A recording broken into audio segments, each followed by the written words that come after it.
안녕하세요. 오늘 우리가 함께 들여다볼 이야기는 부처님의 아주 깊은 지혜가 담겨 있는 꿀떡경인데요. 이 가르침은 우리 마음속에서 일어나는 갈등, 그게 대체 어디서부터 시작되는지 그 뿌리를 아주 명쾌하게 파헤쳐 줍니다. 자, 그럼 바로 이야기 속으로 들어가 볼까요? 이 가르침의 시작은요, 어떤 명쾌한 설명이 아니었어요.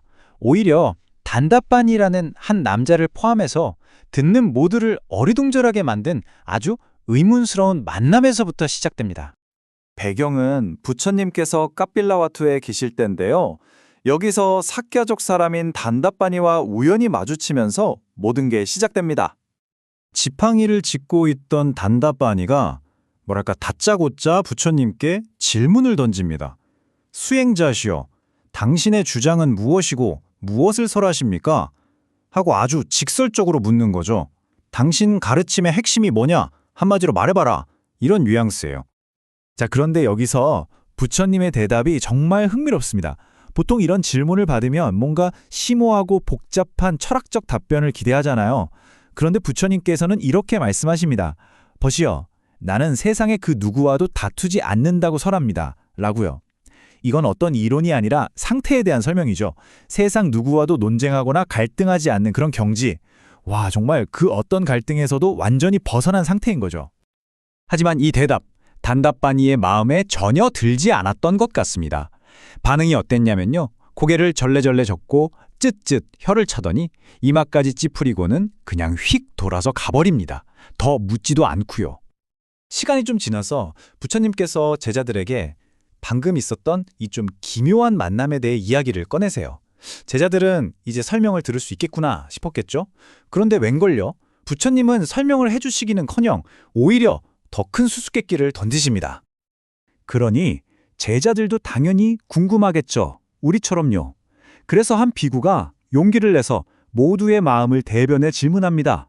스승이시여, 그 누구와도 다투지 않게 된다는 그 가르침은 대체 무엇입니까? 어떻게 하면 그렇게 될 수 있습니까? 하고 말이죠. 바로 이 지점에서 부처님은 정말 핵심적인, 하지만 더 알쏭달쏭한 말씀을 하십니다. 어떤 근원에서부터 인식과 개념적 확산의 부류가 사람을 공격하는데 만약 그 근원을 즐거워하지도 환영하지도 붙잡지도 않으면 바로 그것이 갈등의 끝이다. 와, 정말 더 큰 수수께끼죠. 그리고는 제자들에게 이 어마어마한 화두만 딱 던져주시고는 그냥 자리에서 일어나 떠나버리십니다. 남겨진 제자들은 어땠을까요? 완전히 혼란에 빠졌겠죠. 이건 우리끼리는 도저히 풀 수 없겠다 싶었던 거예요. 그래서 부처님의 이 깊은 뜻을 제대로 풀어줄 수 있는 지혜로운 분을 찾아가기로 합니다. 그분이 바로 마하카짜나 존자였습니다. 그런데 마하카짜나 존자는 처음엔 아주 겸손하게 사양합니다. 벗들이여, 그건 마치 단단한 심재가 필요한 사람이 나무의 뿌리와 기둥은 그냥 지나치고 가지나 잎에서 그걸 찾으려는 것과 같습니다. 당연히 스승이신 부처님께 직접 여쭈었어야죠. 라면서요. 하지만 동료 비구들은 물러서지 않죠. 존자시여, 물론 부처님께서 근본이시지만 스승께서도 존자의 지혜를 칭찬하지 않으셨습니까? 부디 저희를 위해 그 뜻을 풀어주시길 바랍니다. 하고 간절히 부탁합니다. 부처님의 짧은 말씀을 상세하게 풀어내는 능력, 그게 바로 마하카짜나 존자의 특기였거든요. 자, 이제 드디어 이 가르침의 하이라이트로 들어갑니다. 마하카짜나 존자는 비구들의 청을 받아들여서 부처님께서 남기신 수수께끼를 풀기 시작하는데요. 바로 우리 인간의 인식과정 전체를 단계별로 차근차근 설명하기 시작합니다. 그 설명의 핵심 키워드가 바로 밥반차, 우리말로는 개념적 확산이라고 할 수 있습니다. 이게 뭐냐면요.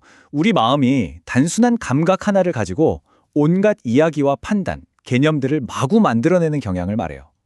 예를 들어 볼까요? 길에서 아는 사람을 봤는데 그 사람이 나를 보고도 그냥 지나쳤어요. 그럼 그 순간 날 무시하나? 하는 생각이 들죠. 이게 내가 뭐 잘못했나?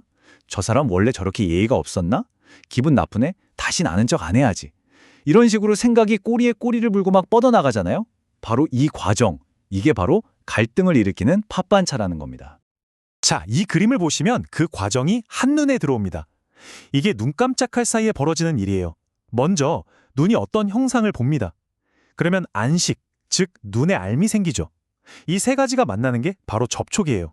그리고 이 접촉은 필연적으로 어떤 느낌을 낳습니다. 좋거나 싫거나 아니면 그냥 그렇거나요.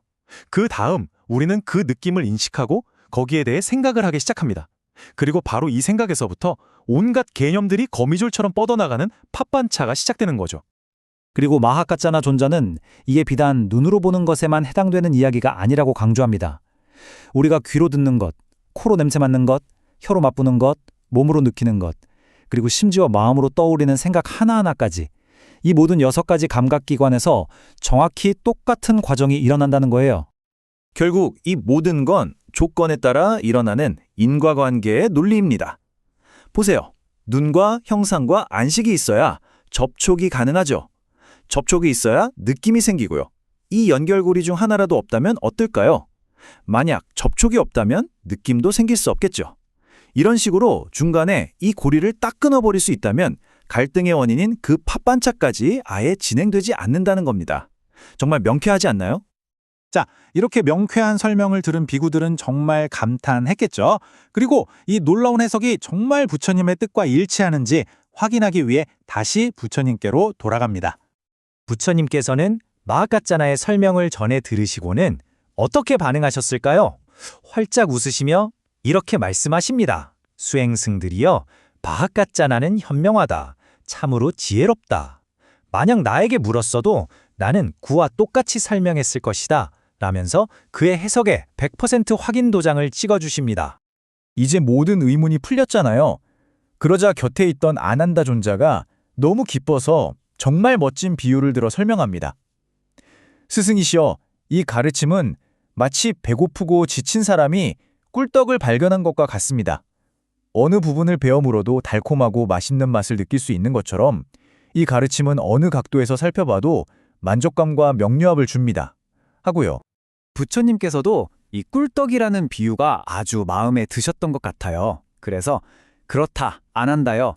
그러니 이 법문을 꿀떡의 가르침이라고 기억하도록 하라. 이렇게 말씀하시면서 이 경에 꿀떡경이라는 아주 예쁘고 기억하기 쉬운 이름이 붙게 된 겁니다. 결국 이 꿀떡경이 우리에게 던지는 마지막 질문은 바로 이것입니다. 나의 생각은 과연 어디에서 비롯되는 것인가? 내 안에서 일어나는 수많은 생각과 감정, 그리고 갈등들, 그 시작점이 어디인지, 어떤 과정을 거쳐 내 마음을 휘젓게 되는지, 이 인식의 연쇄 반응을 가만히 들여다볼 수만 있다면 어쩌면 우리는 그 고통스러운 갈등의 사슬이 더 길어지기 전에 바로 그 시작점에서 멈출 수 있는 지혜를 얻게 되지 않을까요?